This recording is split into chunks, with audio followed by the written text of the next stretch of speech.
Hai Sobat Gen Z, selamat datang di Z Podcast. Podcast yang membahas dan mengupas tentang lika-liku kehidupan generasi Z zaman sekarang. Barang aku Krisna akan menemani kalian dalam beberapa menit ke depan. Nah, sebelum kita masuk ke topik pembahasan, kami ingin mengucapkan terima kasih untuk mitra setia kami, yaitu YouTube CBTV Communication Broadcasting yang selalu mendukung podcast ini. Sobat Gen Z, sebelum ngobrol lebih jauh nih, aku mau make sure dulu kalau kalian dalam keadaan sehat. Karena di luar sana cuacanya lagi panas-panasnya nih. Aku mau ngingetin kalian buat selalu jaga kesehatan kalian, olahraga yang teratur, dan tentunya jaga pola makan kalian. Sobat Gen Z, podcast kita nih sebenarnya walaupun mengusung tentang tema Gen Z, tapi bukan berarti bisa dinikmati oleh generasi Z aja. Podcast ini terbuka untuk semua kalangan. Kita sama-sama berbagi pengalaman karena sharing is caring. So let's always take care of each other. Di sini kalian ada nggak yang udah mikirin karir kalian ke depan? Kalau aku sih kayaknya walaupun udah little bit worries about my future, tapi aku masih mau nikmatin masa-masa semester aku dulu. Soalnya kalau bagi aku walaupun masa depan emang harus diperhitungkan dari jauh-jauh hari, tapi tetap masa depan nggak ada yang tahu. So take a rest of yourself. Kalau capek istirahat dulu. Don't push yourself too hard. Tapi tetap jangan lupa berusaha dan berdoa pastinya. Ngomong-ngomong soal kecemasan, pasti semua orang pernah merasa cemas ya. Bukan cuma aku atau kalian aja. Maka dari itu, aku nggak mau sharing pikiran aku sendirian nih guys.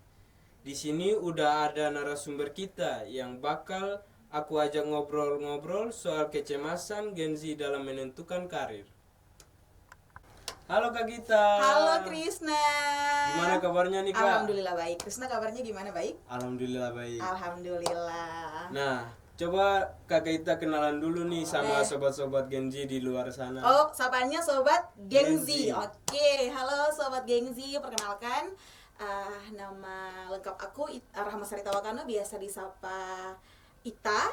Dan sekarang aktivitasnya lagi sibuk-sibuk pengurusan wisuda. Doakannya semoga lancar. Amin. Selain itu juga sedang aktif di organisasi juga, dan sekarang lagi sambil kerja di salah satu kepo ya. Pokoknya jadi penyiar lah di salah satu instansi pemerintah.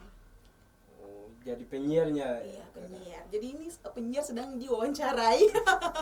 Oke. Langsung saja Kak ya masuk Boleh, ke topik. pertanyaan. Kita hari ini bahas tentang apa nih? Bahas tentang kecemasan dalam menentukan karir. Wah, tadi kirain kecemasan mengenai percintaan mungkin. Jangan bawa cinta ya. Kalau Boleh deh. udah ngomongin cinta nih, Melo. coba deh kita jangan. tanya. jangan ke situ. Tanya Ini kecemasan tentang- aja. Oke, Nanti lanjut aja. pada kepo ya. Oke, siap. Boleh. Langsung aja nih Kak, di pertanyaan pertama. Apakah ada hobi, minat atau kegiatan yang Kakak Ita rasa dapat membantu Kakak Ita untuk menentukan jalur karir yang sesuai gitu? Kalau bicara mengenai hobi atau ketertarikan, sebenarnya ke karir atau cita-cita Kakak Ita lah yang diinginkan, sebenarnya hobi itu sama sekali tidak make sense, karena Kak Ita hobinya main volley, ya kan, olahraga sama Tidak masuk tuh. Tidak masuk. Tapi ada latihan-latihan khusus. Sebenarnya latihannya bukan dari instansi atau apa, bukan sih, kayak latihan-latihan sendiri aja kan. Kita memang pengen jadi dosen sebenarnya, dan sekarang kan sedang aktif kerja juga, kuliah sambil kerja di salah satu instansi pemerintah ya, di bidang penyiaran. Dan untuk melatih diri untuk bisa mencapai karir, pastinya sudah pasti harus ada upaya-upaya ya. Salah satunya itu kita sering melatih diri, kayak misalnya sering ngomong sendiri, ya itu kan juga latih Di diri kaca ya, ya? di kaca ya kan, Oh. depan kaca latih diri. Kemudian juga sering aktif di organisasi juga ya, paguyuban di kampung kita juga namanya Ikatan Pelajar Mahasiswa Malatu, juga aktif proses di situ. Dan sebenarnya itu adalah salah satu langkah yang Kakak Ita ambil dan tekuni supaya bisa mencapai, insya Allah mencapai karir yang Kakak Ita mau sih. Amin. Amin. Kita doain sama-sama ya guys. Amin. Amin. Lanjut nih Kak. Boleh. Bagaimana Kakak Ita menjaga motivasi dan semangat dalam menjalani perjalanan mencari jalan karir yang belum pasti?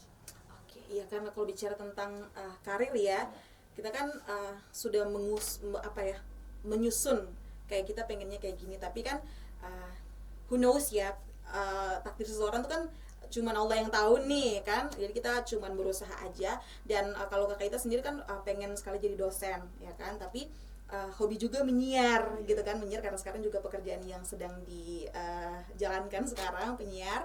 Dan untuk hal yang bikin aku termotivasi sebenarnya adalah sudah pasti orang tua yang pertama ya, untuk selalu berikan yang terbaik untuk orang tua ya kan. Terus kemudian juga orang-orang di sekitar. Jadi yang bikin aku termotivasi adalah orang-orang di sekitar sih. Jujur Kak Ita tuh sering sekali membandingkan diri dengan orang lain. Bukan berarti mau merasa diri yang paling baik ya, bukan. Jadi kalau misalnya lihat seseorang nih udah di tahap ini, itu sebagai acuan, batu loncatan. Wah, ini sudah di sini nih, aku masih stuck di sini nih. Itu sebagai batu Sering minder ya? bukan, sebenarnya bukan keminder, bukan ke insecure, tapi pas lihat orang sukses tuh bukan jealous, bukan minder, tapi lebih ke wah ini kayak jadi motivasi aja gitu. Jadi kayak oh, dia bisa kayak gini nih, aku juga harus bisa nih, explore lagi dong. Kita kejar terus. Jadi bukan melihat orang sudah di atas terus kita iri atau mungkin cemburu dengan prestasi orang, no. Jadi itu sebagai salah satu batu loncatan sih, supaya kita juga lebih baik. Siapa tahu kan besok-besok dia, nanti sekarang dia, besok-besok kita, nah nanti kayak gitu sih. Nah, ke pertanyaan ketiga nih Kak. Bagaimana Kakak Ita menjaga keseimbangan antara eksplorasi karir dan kebutuhan finansial sehari-hari?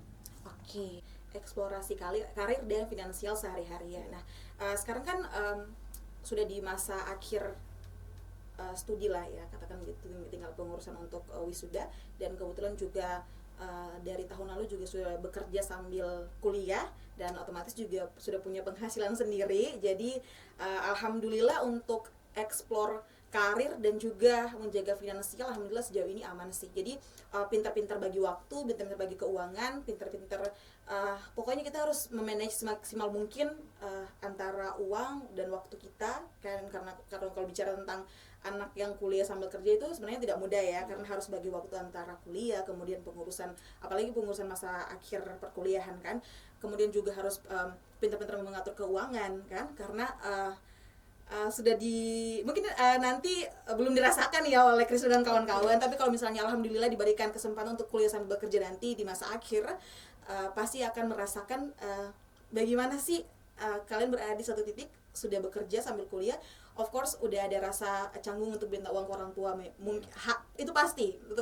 Jadi untuk Kakak Ita yang sekarang kuliah sambil kerja sudah pasti harus pintar membagi keuangan dan juga waktu. Jadi diusahakanlah semaksimal mungkin untuk tidak terlalu boros misalnya, tidak terlalu hedon misalnya, karena kan anak sekarang kan hedon ya. Wah, hedon banget tuh. Apalagi pergaulannya sudah circle-nya sudah dengan orang-orang kaya, dan kita jadi dari latar belakang yang mungkin orang tuanya sederhana. Nah, jangan gampang terpengaruh sih sebenarnya. Circle-nya boleh, circle itu kan tergantung kita aja ya, kita mau berkawan dengan siapapun, dari latar belakang manapun boleh, yang penting jangan sampai mengikuti tren yang sebenarnya kita tidak mampu.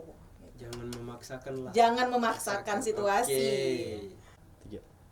Nah, Kak Ita, lanjut di pertanyaan keempat.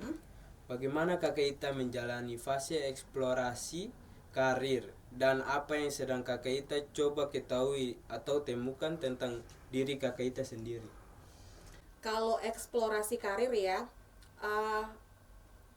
pekerjaan yang sedang dijalankan sekarang kan sebenarnya agak make sense ya dengan menjadi seorang dosen, karena kan background pendidikan juga insya Allah di Desember nanti amin wisuda juga kan menjadi SIKOM ya. SIKOM kan lapangan pekerjaannya itu kan memang berkaitan dengan media penyiaran jurnalistik, menjadi public speaking juga. iya, humas dan lain-lain. Nah, itu juga menjadi salah satu apa ya, hal yang memacu Kaita juga untuk terus belajar. Nah, sekarang orang mungkin pikirnya sudah kerja, tapi kan menurut Kaita sendiri itu adalah proses kerja sambil belajar. Jadi untuk mencapai karir yang Kak Kaita bilang tadi, cita-cita Kak Kaita, nah itu juga sekarang mencoba untuk apa ya, tampil di depan umum, walaupun memang dari dulu sudah sering tampil, tapi kan fasenya kan semakin bertambah kan. Jadi dari dulu masih menyiar di kampus, kemudian juga sekarang sudah naik level di instansi pemerintah. Nah itu juga ada apa ya, tantangan tersendiri yang untuk Kak Kaita sendiri yang Kak Kaita rasakan, wah ini adalah salah satu momen, salah satu hal pengalaman yang harus digeluti dengan sebaik-baik mungkin untuk kedepannya supaya bisa lebih baik lagi, dan ini juga menjadi batu loncatan supaya karir yang Kak Kaita mau tadi atau cita-cita yang Kak Kaita mau tadi bisa tercapai gitu. Jadi intinya itu jadi bekal untuk masa Iya, depan. jadi pengalaman itu kan juga apa ya, salah satu guru terbaik dalam hidup Iya. kita. Jadi setiap pengalaman, setiap hal yang kita sudah lalui sebenarnya itu juga salah satu proses pembelajaran. Jadi pintar-pintarnya kita aja kira-kira cita-cita kita ini, dan sekarang kita menggeluti pekerjaan apa atau menggeluti kegiatan apa, itu adalah salah satu hal yang harus kita apa ya, tekuni. Apalagi itu make sense dengan hal yang ingin kita tuju. Oke. Sangat berkualitas sekali, guys. Terima kasih. Lanjut nih Kak. Boleh. Jangan bosan-bosan nih Kak. Oh, tidak bosan ya pribadi. Oke, lanjut ke pertanyaan kelima. Apa yang menjadi tantangan terbesar yang Kak Kaita hadapi dalam mencari jalur karir yang tepat untuk Kak Kaita? Tantangan terbesar saat ini yang dirasakan ya sebenarnya adalah diri sendiri. Karena kalau bicara tentang lingkungan tidak terlalu ya, karena memang Kak Kaita adalah orang yang memang udah bergaul, tapi dalam circle pergaulan itu juga suka milih-milih kira-kira ini siapa yang harus masuk lingkaran terkecil, siapa lingkaran terluar. Nah, sebenarnya tantangan tersendiri itu ada di diri. Karena untuk mencapai satu hal nih, di awal-awal kan mungkin orang akan menggebu-gebu, tapi untuk konsistensi selama menggeluti hal tersebut itu yang susah. Jadi untuk tantangan tersendiri adalah bagaimana Kaita bisa konsisten dengan hal yang ingin Kak Kaita tuju. Karena itu yang tadi Kak Kaita bilang, untuk mencapai hal tersebut kan tidak semudah membalikan telapak tangan ya, pasti ada halangan, tantangan, rintangan, masalah, itu tidak bisa dipungkiri ya kan. Semua orang akan mengalami fase itu sebenarnya. Nah, bagaimana kita bisa mengontrol diri kita dengan baik, kemudian bisa konsisten dengan apa yang kita tuju. Nah, pas mengalami hal itu nih, kayak misalnya terpuruk atau mungkin ada hal-hal yang tidak diinginkan, menjumpai masalah, itu harus flashback lagi, wah kira-kira ini tujuan utamanya apa gitu. Oh, ingin sukses, ingin membahagiakan orang tua misalnya. Nah, itu yang harus kita ingat terus-menerus supaya insya Allah sampai ke tujuan kita gitu. Dan intinya itu bertahan untuk komitmen. Iya, harus komitmen dan harus konsisten komitmen dalam bertahan. Iya. Oke. Nah, di pertanyaan ke-6 nih Kak. Boleh. Lanjut aja nih. Boleh lanjut. Oke. Bagaimana Kak Kaita mengolah perasaan FOMO atau perasaan tidak yakin ketika melihat teman sebaya yang tampak sukses dalam karirnya? Oke, nah itu yang tadi Kak Kaita udah bilang di awal ya. Kalau misalnya melihat orang lain atau mungkin teman-teman yang sebaya, teman-teman seangkatan, ada yang sudah sukses, sudah mencapai puncak karir. Nah, hal yang pertama yang tidak boleh kita lakukan adalah cemburu, iri. Ya, karena semakin kita cemburu dengan orang, semakin kita iri dengan orang, itu akan membuat kita semakin insecure sebenarnya. Jadi ketika melihat orang lain atau teman-teman sebaya atau mungkin teman-teman sepergaulan sudah mencapai titik sukses atau mungkin sudah katakanlah sudah lebih matang daripada kita, jangan pernah ada rasa cemburu dan iri. Pastinya harus memiliki jiwa termotivasi. Jadi wah, ini si A nih sudah sukses nih jadi pengusaha misalnya. Wah, ini aku harus ngapain ya supaya bisa kayak dia ya. Jadi jangan ambilnya dari sisi negatif, harus ambil sisi positifnya. Wah, dia sudah kayak, jadi aku juga harus berusaha supaya bisa. Jadi ubah rasa minder untuk Iya, menjadi termotivasi. gitu Iya, ya. jangan sampai ada rasa cemburu apalagi iri dengan orang. Oh, itu tidak boleh. Karena semakin kita iri, itu semakin kita tidak akan berkembang dan kita akan stuck di situ-situ aja. Tapi kalau misalnya perasaan tersebut melihat orang mencapai satu kesuksesan, kita rubah dengan sifat termotivasi. Wah, ini harus seperti dia, atau paling tidak harus mengikuti kemauannya, usahanya yang harus kita contohi. Jangan melihat orang lain sudah di atas, wah kita, apalagi sampai kita menjatuhkan. Nah, itu yang paling fatal, tidak boleh. Jadi melihat orang di atas harus kita syukuri bersama, dan kita juga harus tetap berusaha pastinya. Berdoa untuk dia. Berdoa, berusaha pastinya. Oke. Nah, lanjut nih Kak. Boleh. Lanjut terus. Apakah ada sumber daya atau komunitas yang sangat membantu Kakak Ita dalam eksplorasi karir Kakak Ita yang belum pasti?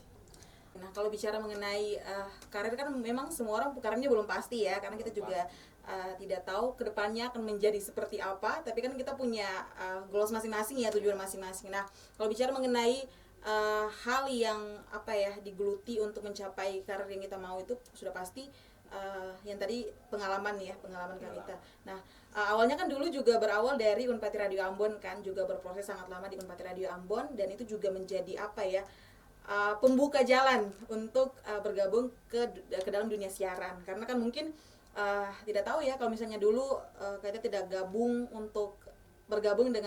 kemauan untuk bergabung dengan Unpati Radio Ambon, mungkin sampai sekarang juga mungkin tidak akan menjadi seorang penyiar, karena kan untuk menjalani pekerjaan tersebut juga dibutuhkan pengalaman yang sudah mahir di bidangnya. Dan itu yang pertama. Yang kedua juga ada komunitas dari kampungnya Kak Ita juga, dari Latu, itu namanya Ikatan Pelajar Mahasiswa Malatu, dan juga banyak belajar di situ mengenai public speaking juga, karena memang di situ kan banyak kakak-kakak ya, kemudian senior-senior juga yang sudah mahir di bidangnya ya kan, yang memiliki public speaking yang bagus juga, dan kita juga diajarkan mengenai hal-hal tersebut, dan juga diajarkan memanage waktu yang baik juga, karena itu kan juga yang dibutuhkan ya untuk dunia pekerjaan.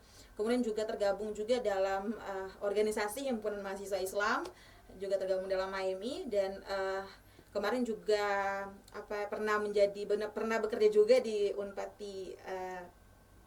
di Suara Patimura di radio juga, dan itu juga salah satu proses pembelajaran juga yang sangat luar biasa, karena pertama kali terjun ke dunia pekerjaan, dan sampai sekarang sih sudah bisa bekerja di instansi pemerintah, Radio Republik Indonesia, dan itu juga salah satu hal sekarang ya, proses belajar yang sangat luar biasa sih, walaupun kerja juga sambil belajar, karena memang setiap hari ada hal yang baru yang harus dipelajari. Jadi semoga itu juga bisa menjadi salah satu hal yang bisa yang menopang kita untuk bisa mencapai organisasi banyak, tapi kuliah nomor satu ya. Oke, itu yang terpenting. Paling penting. Iya, benar sekali. Pertanyaan berikutnya. Oke. Bagaimana Kakak Ita melihat peran pendidikan dan pelatihan tambahan untuk membantu Kakak Ita mencapai tujuan karir? Course, kalau bicara tentang pendidikan, pelatihan tambahan itu adalah hal yang penting ya untuk mencapai hal tersebut. Karena yang tadi Kak Ita bilang ya, untuk menjadi seorang dosen, memang untuk menjadi seorang dosen itu prodi apa saja bisa ya, karena S2-nya ada ya kan. Tapi kalau misalnya untuk menjadi seseorang yang punya kualitas, nah itu juga harus dari diri kita masing-masing ya kan.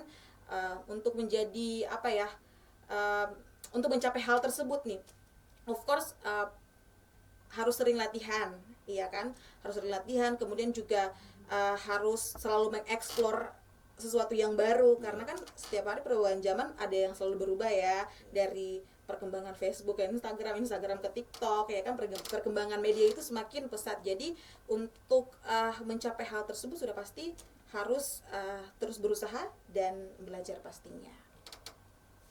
3. Oke guys, jangan kemana-mana karena kita ada segmen selanjutnya. See you.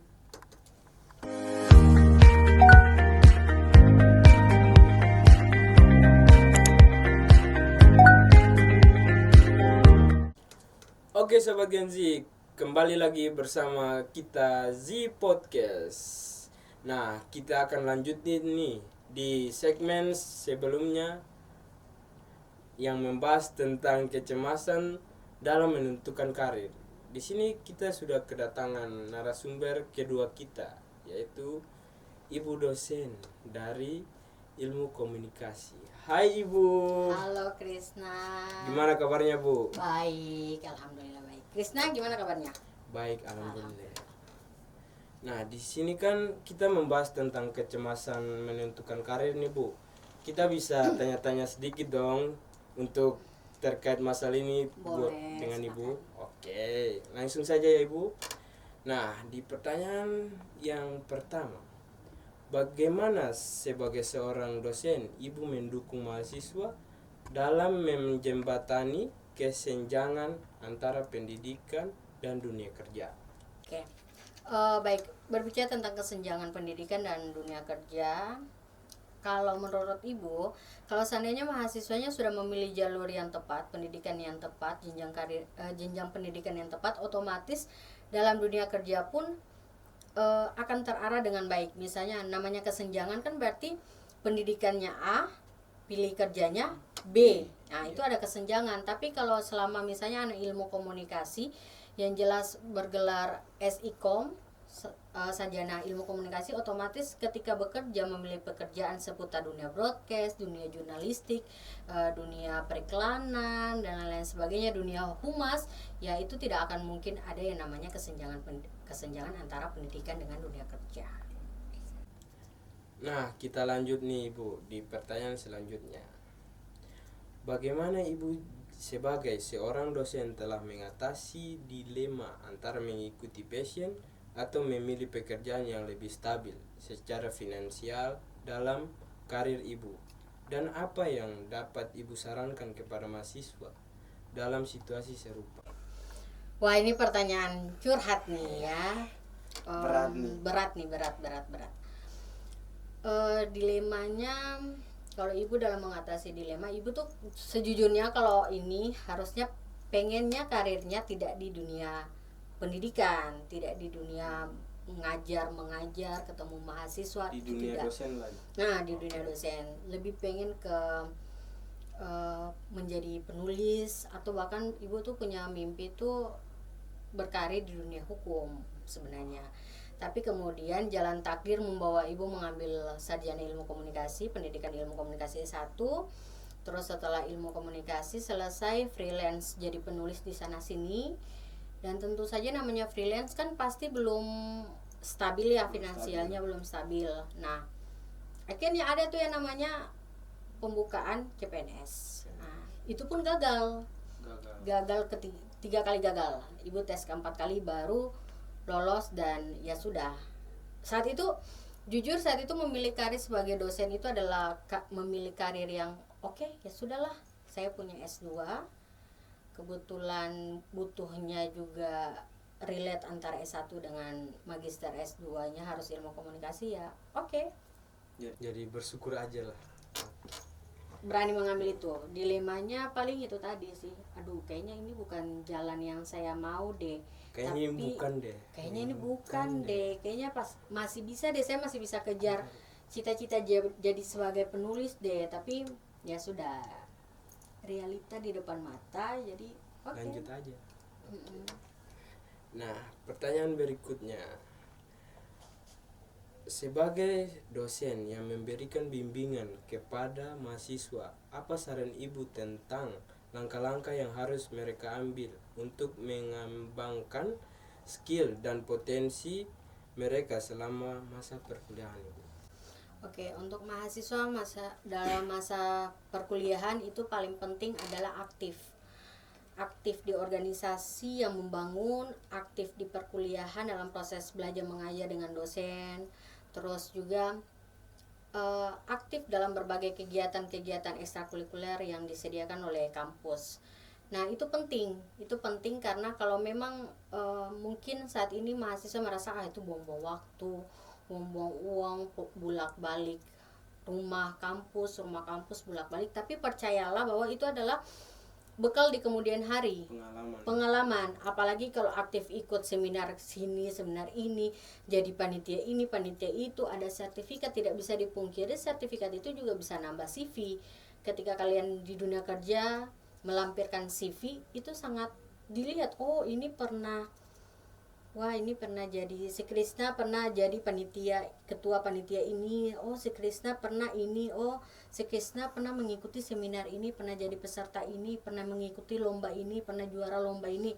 Itu akan dinilai, akan terlihat, oh berarti paling tidak mereka sudah mempunyai gambaran bahwa oh Krisna adalah pribadi yang seperti apa, ambisius, pengen selalu belajar, kreatif, oh mengikuti kepanitiaan ini, kepanitiaan itu, oh berarti Krisna adalah pribadi yang bisa diajak kerjasama dalam kelompok.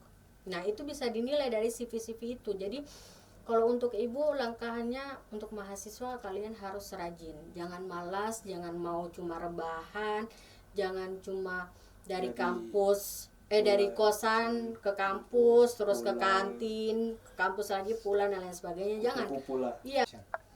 Nah, apalagi dunia ilmu komunikasi itu dunia yang benar-benar mengandalkan kerja lapangan, praktisnya. Jadi hal-hal yang kalian ketahui secara teori tapi tidak dilakukan secara praktek di lapangan itu juga timpang. Makanya dari itu anak komunikasi harus aktif, karena dunia komunikasi itu adalah dunia yang learning by doing.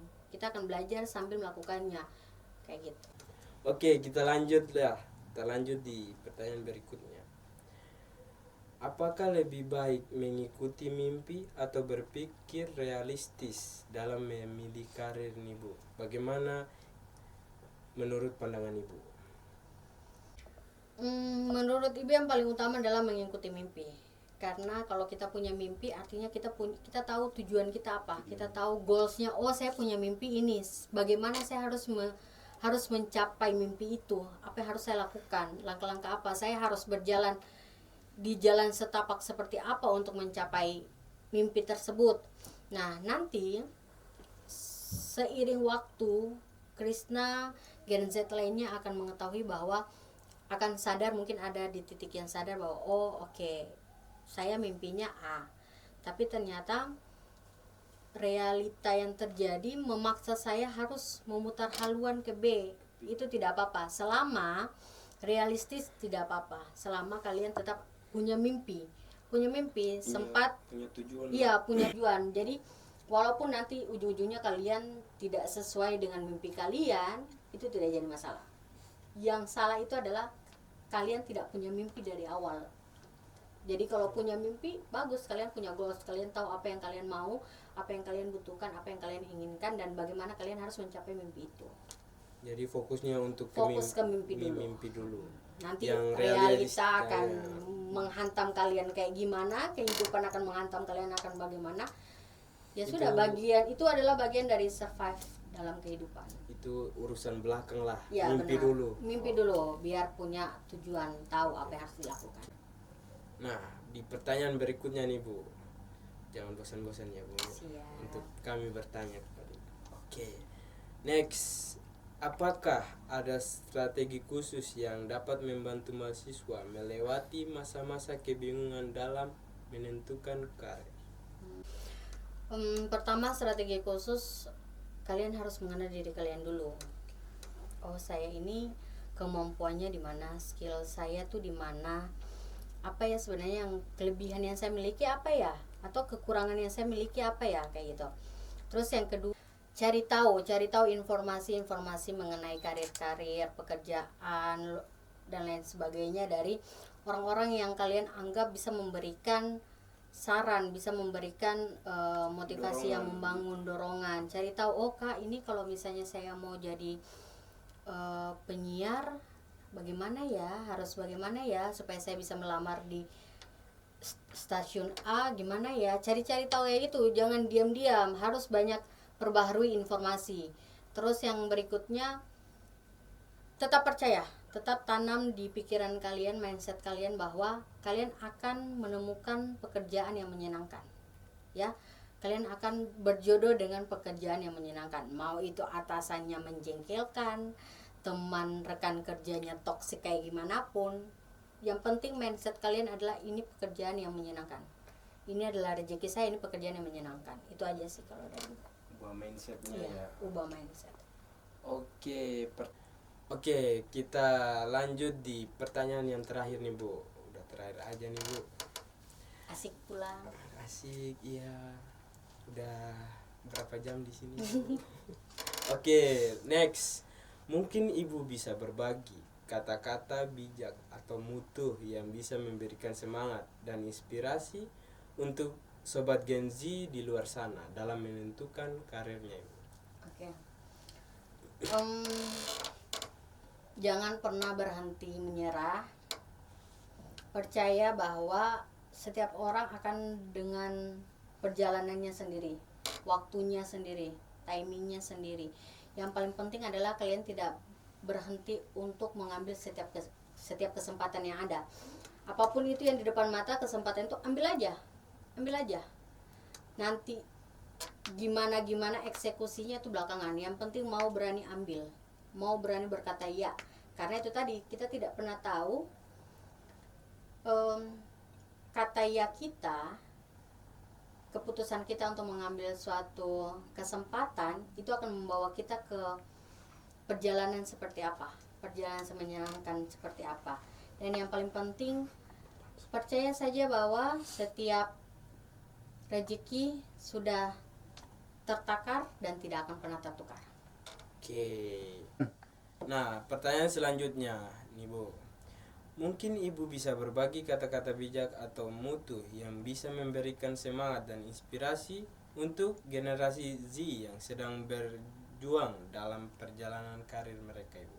Oke, baik. Pokoknya generasi Z harus tetap semangat. Jangan khawatir, tanam di pikiran bahwa pekerjaan yang menyenangkan akan datang pada kalian di waktu yang tepat. Karir yang cemerlang akan datang pada kalian di waktu yang tepat. Dan selalu ingat bahwa rezeki tidak pernah tertukar dan rezeki sudah tertakar. Oke. Nah, Sobat Gen Z, itulah obrolan kami di hari ini tentang kecemasan dalam menentukan karir.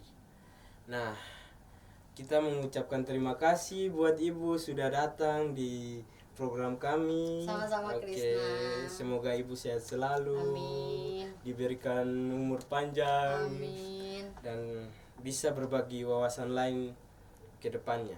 Amin. Nah, Sobat Gen Z, jangan lupa untuk like and subscribe channel YouTube CBTV Communication Broadcasting, and see you next time. See you. See you.